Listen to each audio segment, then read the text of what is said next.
Good evening बच्चों, Sansarpur classes 2.0 में आपका स्वागत है।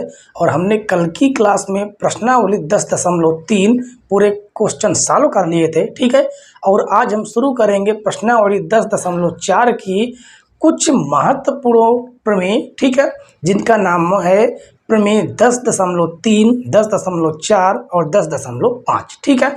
तो देखिए 10.3 प्रमेय है, उसका क्या कहना है कि एक वृत्त के केंद्र से एक जीवा पर डाला गया लंब जीवा को समद्विभाजित करता है, ठीक है। आप क्वेश्चन को दोबारा थोड़ा समझिए प्रमेय को।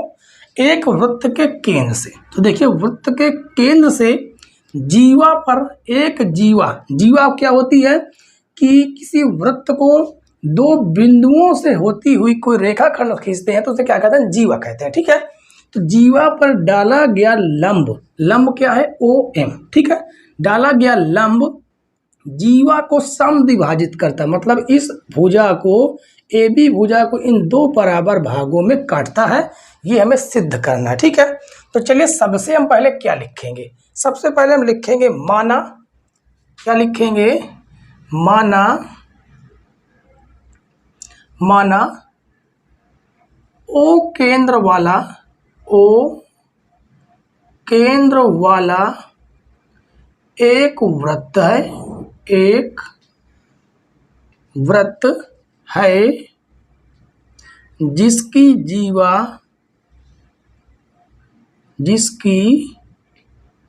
जीवा AB है, ठीक है, AB है।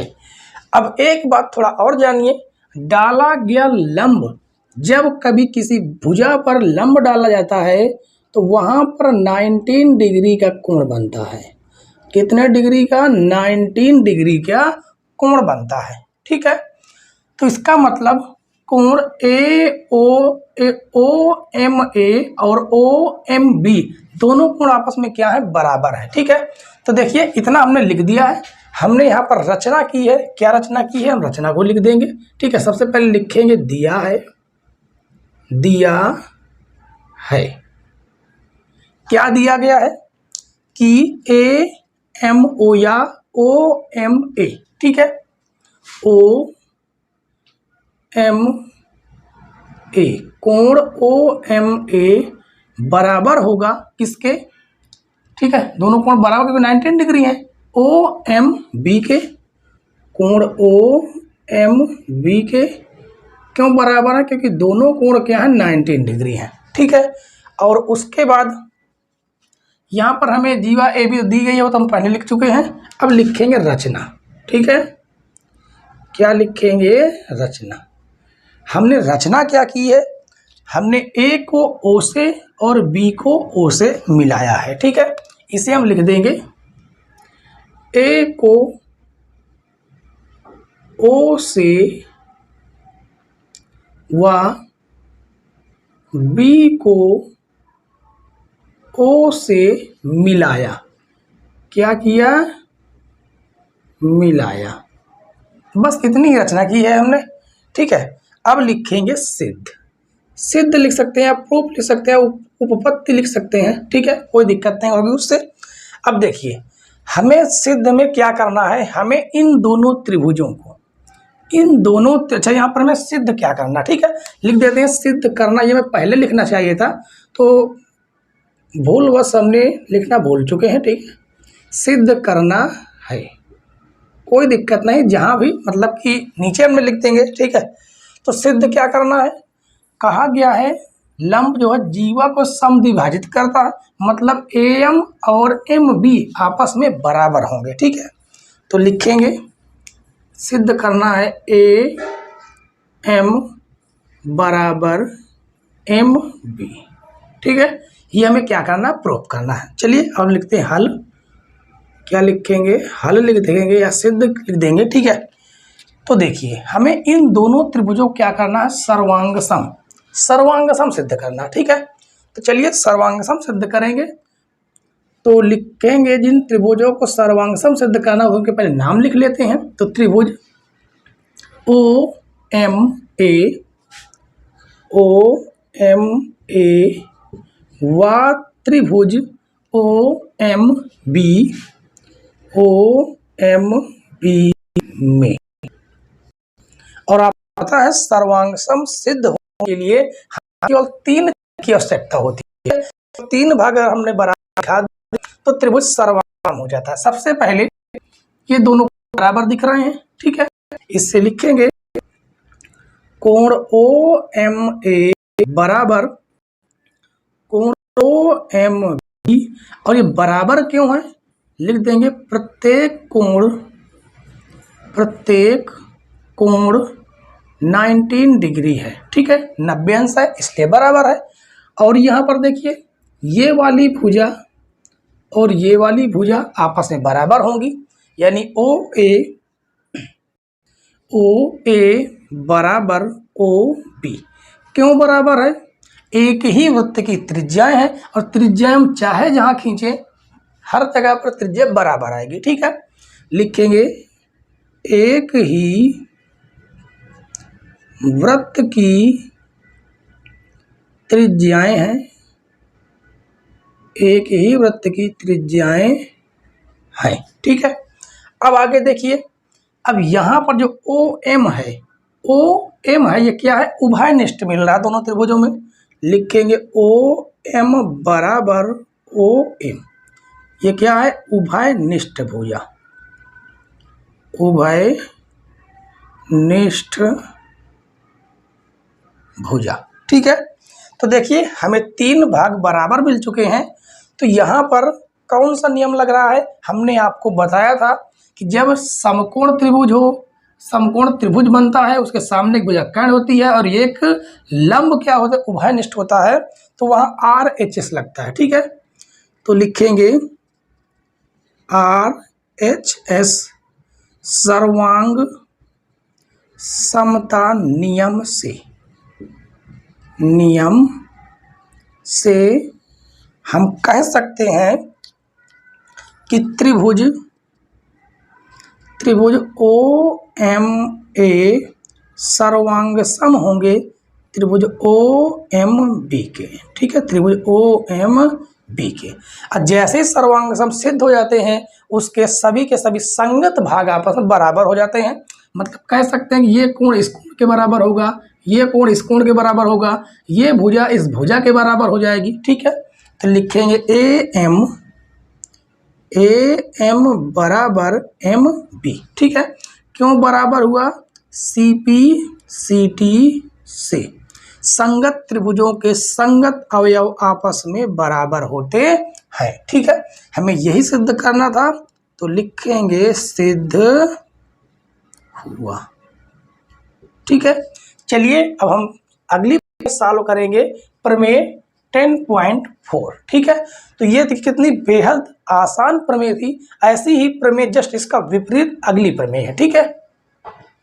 अगली प्रमेय देखिए बच्चों, अगली प्रमेय है 10.4, ठीक है। इसमें कहा गया है एक वृत्त के केंद्र से एक जीवा को समद्विभाजित करने के लिए खींची गई रेखा जीवा पर लंब होती है। इस बार उसने क्या कह दिया है कि इस बार कहा है कि जीवा समद्विभाजित तो है पहले से, मतलब ये वाली जो भुजा है ये भुजा आपस में बराबर है, ठीक है। और हमें सिद्ध क्या करना है कि जो जीवा हमने जो हमने एक रेखा खींची है OM, वो इस पर लंब है। लंब होने का मतलब है कि इस पर भी और इस पर भी 19 डिग्री का कोण बनेगा, ठीक है। तो देखिए सबसे पहले हम लिखेंगे माना केंद्र O वाला एक वृत्त है, जिसमें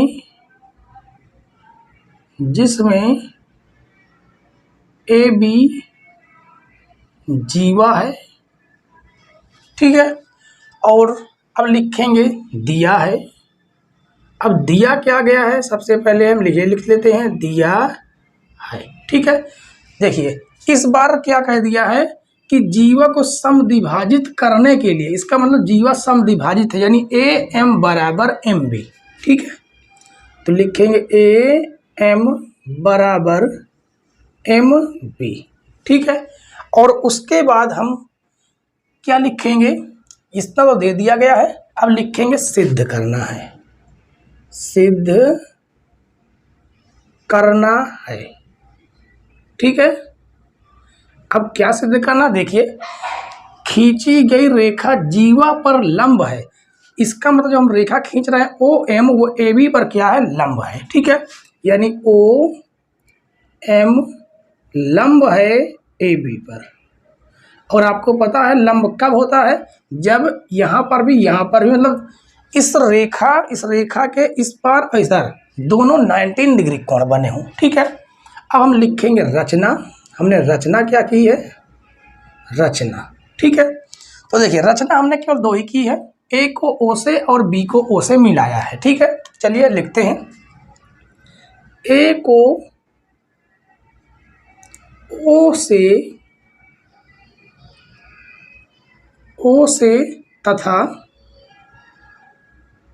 तथा बी को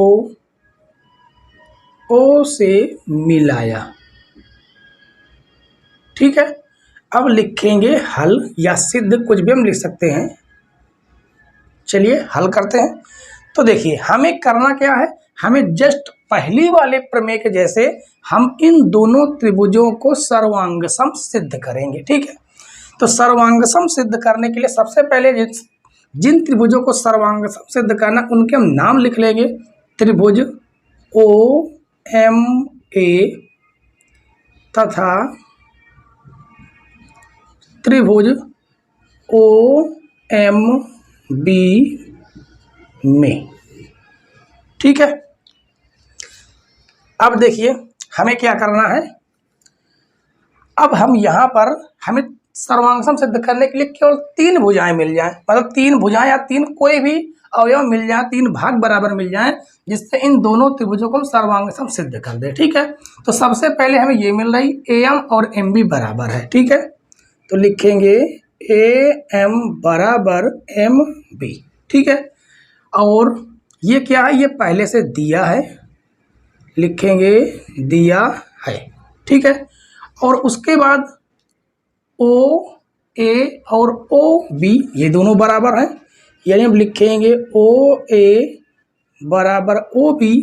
ये क्यों बराबर है, एक ही वृत्त की त्रिज्याएं हैं, लिखेंगे एक ही वृत्त की त्रिज्याएं, एक ही वृत्त की त्रिज्याएं हैं, ठीक है। उसके बाद यहाँ पर देखिए ओ एम जो है ये दोनों त्रिभुजों में उभयनिष्ठ है, ठीक है। लिखेंगे ओ एम बराबर ओ एम, ठीक है। क्या है, उभयनिष्ठ भुजा, उभयनिष्ठ भुजा। अब उभयनिष्ठ देखिए, अब यहाँ पर तीनों की तीनों भुजाएं क्या हैं, बराबर हैं।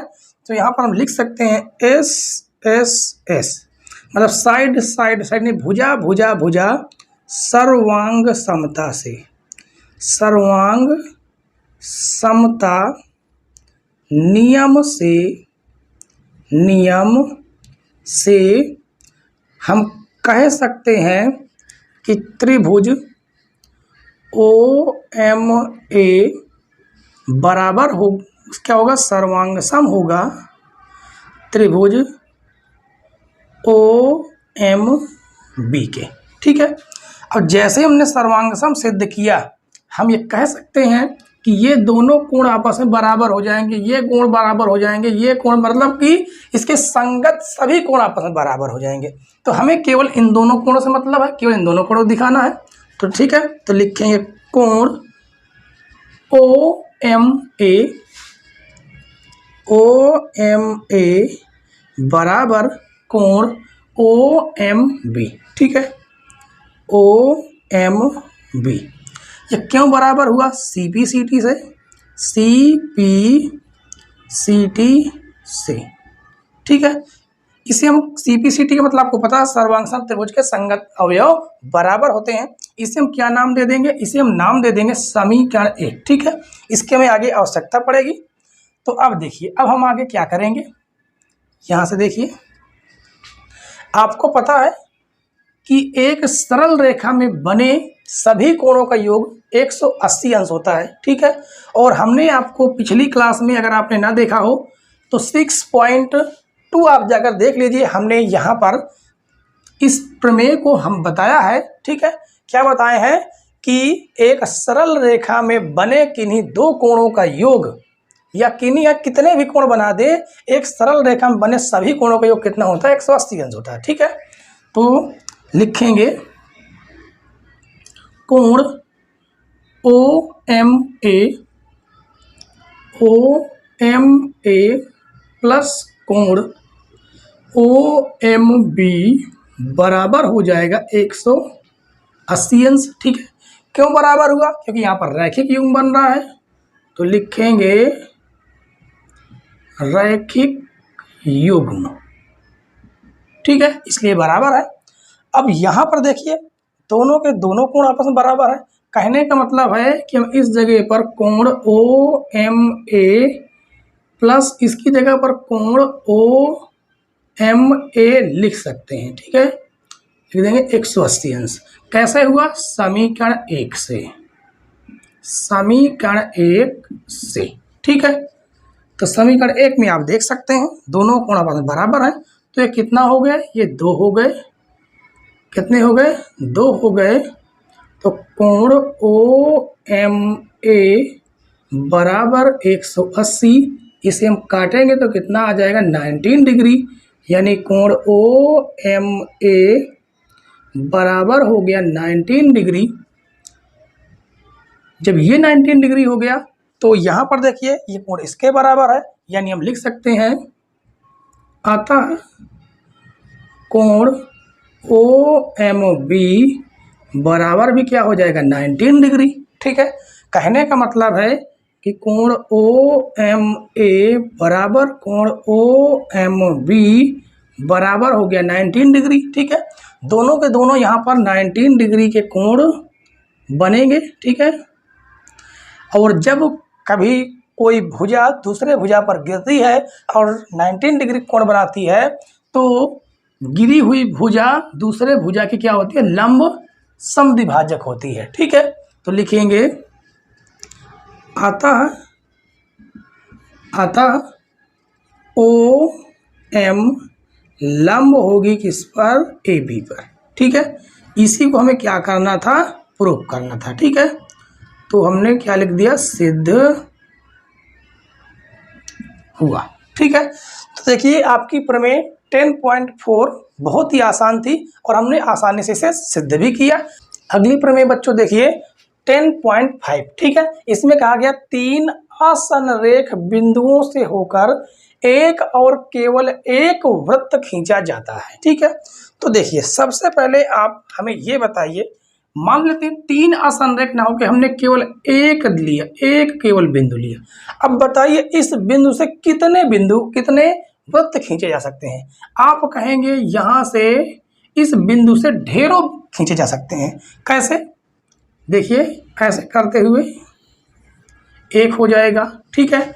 उसके बाद यहाँ से और हम एक बना सकते हैं ऐसे करके, ठीक है। इसके अंदर से एक और बना सकते हैं, और भी ढेर सारे खींचे जा सकते हैं, ऐसे भी खींच सकते हैं, ठीक है। ऐसा भी बन जाएगा। मतलब कहने का मतलब है एक बिंदु से अनगिनत खींचे जाते हैं, ठीक है। चलिए हम ले लेते हैं 2 बिंदु। एक मान लीजिए बिंदु ये हो गया और एक बिंदु ये हो गया, ठीक है। तो यहाँ से केवल 2 बिंदु से हम केवल एक ही वृत्त खींच सकते हैं। बताइए, अब आप खींच के देखिए। मान लीजिए हमने संरेख बिंदु ले लिए 3, ये हमने 3 संरेख बिंदु ले लिए, ठीक। अब इससे आप 2 केवल खींचे दिखाइए, नहीं खींच सकते, ठीक है। 3 बिंदुओं से होकर जाता हुआ हम संरेख हो, अगर बिंदु संरेख है तो हम नहीं खींच सकते, केवल एक ही वृत्त खींच सकते हैं, ठीक है। और अगर मान लो यहाँ से तो हम खींचते भी हैं तो 2 बन जाते हैं, ठीक है। और हमें केवल एक ही केवल वृत्त खींचना है। अब आप समझ गए होंगे कि 3 असंरेख बिंदु, असंरेख का मतलब है कि हमने मान लो एक बिंदु हमने यहाँ पर लिया, ठीक है। एक बिंदु हमने मान लो यहाँ पर लिया और एक बिंदु हमने मान लो यहाँ पर लिया, ठीक है। असंरेख का मतलब है कि वो एक सीधी रेखा में नहीं है, ठीक है। तो हम ये कह सकते हैं कि 3 असंरेख बिंदु से केवल एक ही वृत्त खींच सकते हैं, ऐसा करके, ऐसे करते हुए, ठीक है। इसको थोड़ा इधर बना लेते हैं, ऐसे करते हुए, ठीक है। मतलब कि एक ही वृत्त पर 3 असंरेख बिंदु हो सकते हैं और 3 असंरेख बिंदुओं से केवल एक ही वृत्त खींचा जा सकता है, ठीक है। आप चाहे तो दूसरा ही बना सकते हैं। कैसा बनाएंगे? आप मान लीजिए आपने क्या बना दिया, वृत्त बना दिया, ठीक है। 3 असंरेख बिंदु ले लीजिए जो एक रेखा में ना हो। एक हमने मान लिया यहाँ पर ले लिया, एक हमने यहाँ पर ले लिया और एक यहाँ पर ले लिया, ठीक है। आप इसका केंद्र अगर ज्ञात करना चाहें तो आप इसे ऐसे मिला दीजिए, ठीक है। मान लेते हैं ये ए बी है, इसे आप ऐसे मिला दीजिए। मान लीजिए ये सी है, तो ए बी का आप अर्धक करेंगे ऐसे करके, ए सी का आप अर्धक करेंगे ऐसे करके, ठीक है। और जहाँ पर ये मिलता है वो केंद्र क्या हो जाता है, वो बन जाता है, ठीक है। तो हम इसका केंद्र भी ऐसे ज्ञात कर सकते हैं। तो देखिए यहाँ पर हमें केवल इतना ही बताना था कि 3 असंरेख बिंदुओं से होकर केवल एक ही वृत्त खींच सकते हैं, ठीक है। तो देखिए हमने केवल एक ही वृत्त खींचा, ठीक है। और आशा करते हैं बच्चों हमारी आज की प्रमेय बताई हुई आपको समझ में आ गई होंगी, ठीक है। अगर समझ में आई हो, क्लास आपको अच्छी लगी हो तो प्लीज़ वीडियो को लाइक करें और चैनल पर नए हो तो चैनल को जरूर सब्सक्राइब कर लें, ठीक है। बेल आइकन प्रेस कर लें ताकि नई नई वीडियो की नोटिफिकेशन आप तक पहुंचती रहे, ठीक है बच्चों। और कल से हम शुरू करेंगे प्रश्नावली 10.4 के जो भी क्वेश्चन है उन क्वेश्चनों को, ठीक है। बहुत ही आसानी और सरलतापूर्वक हम लोग सिद्ध करेंगे और सॉल्व करेंगे, जिससे आपको पूरी तरह से डाउट के साथ साथ क्वेश्चन भी क्लियर होते जाने, ठीक है। तो वीडियो देखने के लिए धन्यवाद बच्चों। जय हिंद।